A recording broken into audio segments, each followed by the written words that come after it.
Yan mga kaponi, isang mapagpalang araw po sa lahat. Shoutout sa mga nanonood ng ating vlog. Hello po. Kumusta kayo? Ayan, maganda na ang panahon, wala nang bagyo. Sana tuloy-tuloy na po ito hanggang Pasko. Nandito po pala tayo kaponi sa Balangkayan, Eastern Samar. Bisitahin natin si Tatay Andres.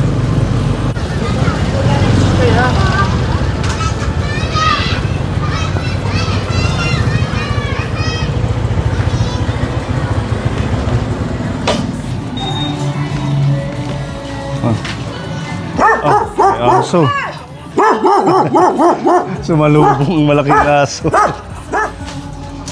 Papasok po ako. Ang laki ng aso nila kapone. Thank you, nanay.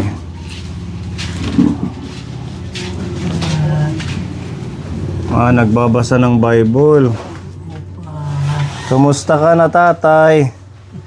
Salamat. Naalala mo pa ako? Hiramukan. Natatandaan mo pa ako? Oo.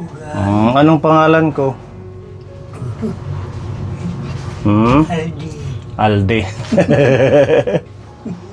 Kumusta po? Kumusta ka na? Kay kurihan ng mga anak yung makabuhat. Hindi ka na nakakalakad. Kuri na makalakad. Yung pananampalataya, no? Matatag. Nakailan mo na hindi ka matitinag kahit anong pagsubok sa buhay. Kaya yun talaga ang gawain ni Satanas. Sinusubok tayo na kung hanggang saan ating pagtayo sa harapan ng Panginoon. At saka sa paglaban sa kanyang ilayunin na magsira sa lahat ng mga tao dito sa mundo. So yung mga nararamdaman natin, ano din yan? May bad spirit. Ha? Yung mga sakit, may bad spirit, ano? Yan ay kaloob ng espiritu ng mga naglilipa na sa sanlibutan ng mga alaga ni Satanas. Ganun pala yun. Kaya dapat mananalig pag may sakit. Pero sa pananalig ay talo yan ng Panginoon. Dahil siya ang walang makapantay sa kanyang kapangyarihan. Anong binabasa nyo dyan? Ay naghahanap ako ng mga bagay na talagang nagagamit para lumakas tayo. Dahil sa pananalig, ang ating isipan ay nalalakas ng Diyos at talagang pinapatunayan na sa pamamagitan ng pag-alis ng mga masamang karamdaman sa ating katawan kapag talagang narinig niya ang ating pananalig sa Kanya. Kalain mo, nababasa pa niya yan kaponi, yung ganyang sulat. Ano, nababasa pa nim? Babasa ko yan. 92 ng edad mo. 92. Tingnan mo, 92 na pero nababasa niya pa. Hallelujah. Ang liliit niya kaponi. Mayroon dito sa sinasayawi na ginpadayag sa Revelation ito. Revelation. Pag-rebel ng Diyos.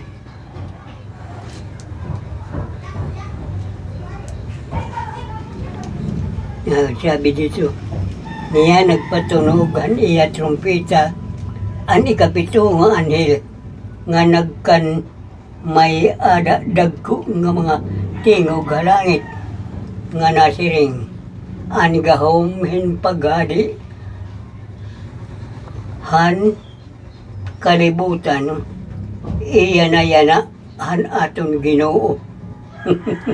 Kay kita po siya na ini nga panahon ngan han iya Kristo ngan maghahadi iya kadayunan.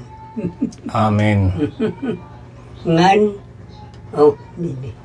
maghahadi iya kadayunan ngan nanhapa aning nagsimbahan Dios an 24 nga mga katigurangan nga nalingkod dida han iya mga trono ha atubangan han Dios nga nasiring Ginoo nga Dios nga labi kamakagarahom hanya na ngan han naglabay. Nagpapasalamat kami ha imo nga imo ginamit an imo dako nga gahom nga nagtikang ka nahin paghadi nagkas isinaan mga hintil kay inmabot na ang panahonan imo kapungot ang panahon ang paghukom han mga patay panahonahin pagbalos an imo mga surugoon an mga manaragna ngan han nga tanan nga imo mga tao an nga tanan nga may pagtahod ha imo andag ko ang sugad man ang gudi. Amen. Tingnan nyo, galing ni tatay. Hallelujah. Yun ang kanyang paliwanag na ibig sabihin na binigyan niya na ang lahat ng kaalaman sa tao tungkol sa pananalig sa kanya upang ang tao ay hindi maligaw sa landas ng patungo sa kanyang trono. Praise the Lord. Hallelujah. Hiningi ko sa Panginoon pinaskuhan ng magandang buhay. Mahabang buhay. Mahabang buhay at saka magandang buhay na walang gaanong kahirapan na pinagtitisan araw at gabi. Sa ngayon, meron ka pang pagkain. May stock ka pa. Ay, ito nga, meron dito biskuit. Hindi, kaunti na nga. Nasa loob ito. Dahil mas madali ko yan makuhaan dyan. Mabawasan dahil mas masarap kasi dito. Yung cookies. Kape. Nagkakape ka pa? Kape lang ang inaano ko.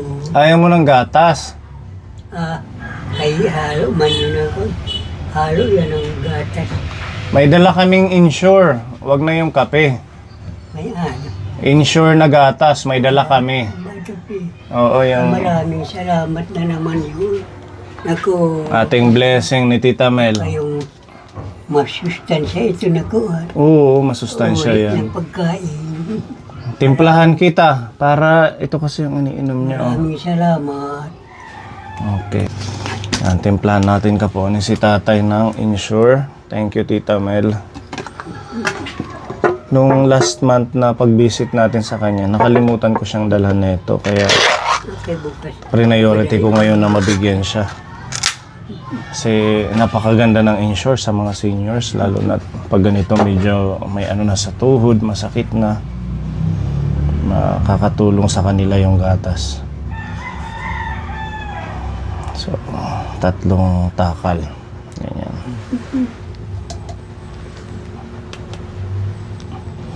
Ito ang ipapatimpla mo kay Joanne. Itong insure. Wow. Or kaya mo pang magtimpla ng sarili mo? Kaya mong magtimpla ng sarili mo? Oh, kaya. Kaya pa. Timpla lang.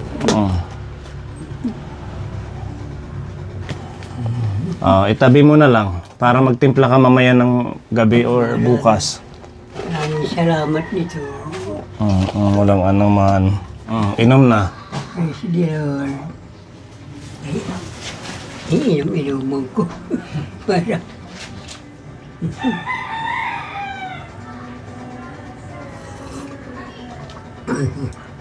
Kaya titikman ko lang kayo. Medyo mainit-init pa. Humanitarian instrumentality. Humanitarian With regards instrumentality. Our fellowship with the Holy Spirit. Amen. Because without the fellowship with the Spirit, we are somewhat like it. English yun, malalim. Spiritually did. But as we have the possibility of thinking about the Holy Spirit, guidance of the Holy Spirit, we are talaga winner in this world. Because the Holy Spirit is the true God, the power of God that can mobilize all humanity on earth, Amen. whatever kind of mobilization it may be. Because like you, that is financially equipped and mentally awake for the sake of others,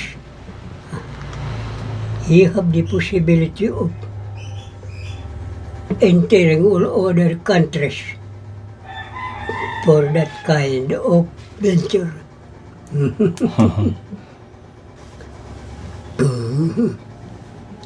Because that is also one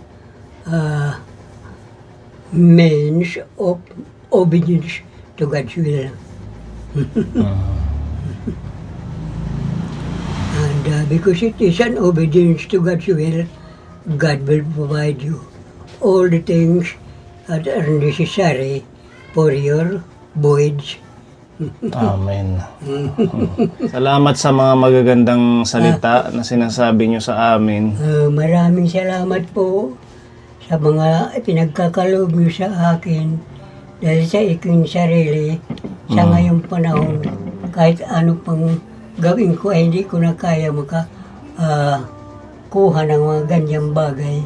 Gawa nang wala na ako lakas na sapat magamit para sa pagsagawa ng kahit anong mga pangangailangan na kailangan ko sa akin. Paninirahan dito sa mundo. Ayan, thank you so much Tita Mel sa binigay niyo pong insure. Alam ko, Panginoon, Malaking tulong po ito sa kanya. mga kaloob mo dahil sinatawag ka omnipowerful and omnipresent, omniscience. Omniscience. As you are omniscience, you know that they are the things that I need in my life. Amen. Ayan, maraming salamat. May dala po kaming pagkain mo. Oo, may Maraming salamat. blessing si Tita M ng Japan. Mga pagkakaloob mo sa akin. Tatay. Kaloob niyo na po. May bigas. Daman. Ayan. At meron din tayong dala dito na Maraming salamat ito. iabot mo na lang kuya kay masikip yung kwarto ni tatay. Kuha ko sa akin yan.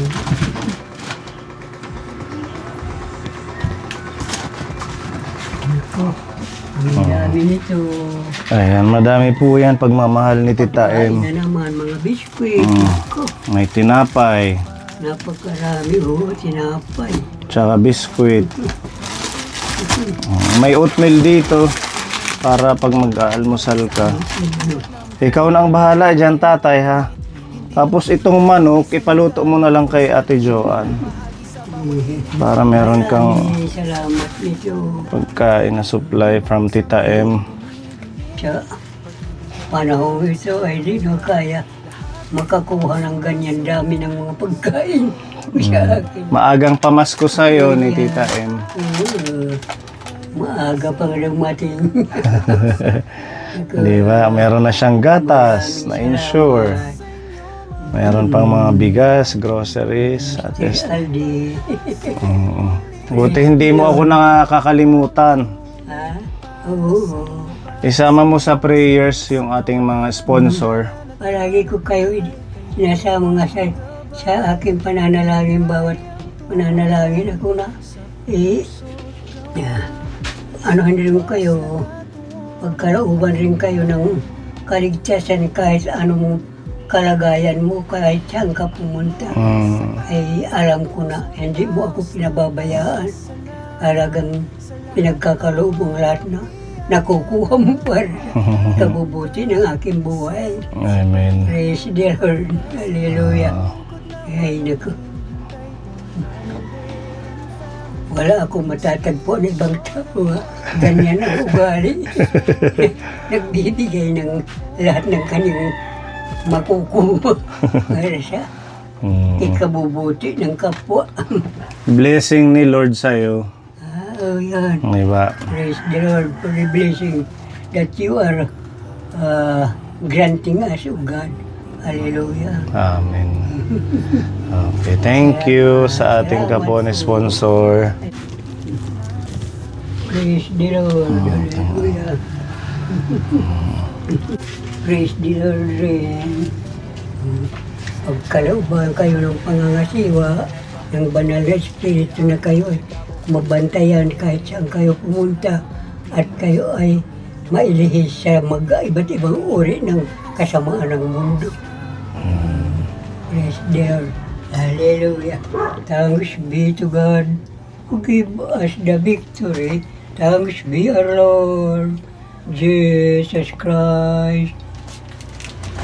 In all things, we are more than conquerors through our Lord Jesus Christ.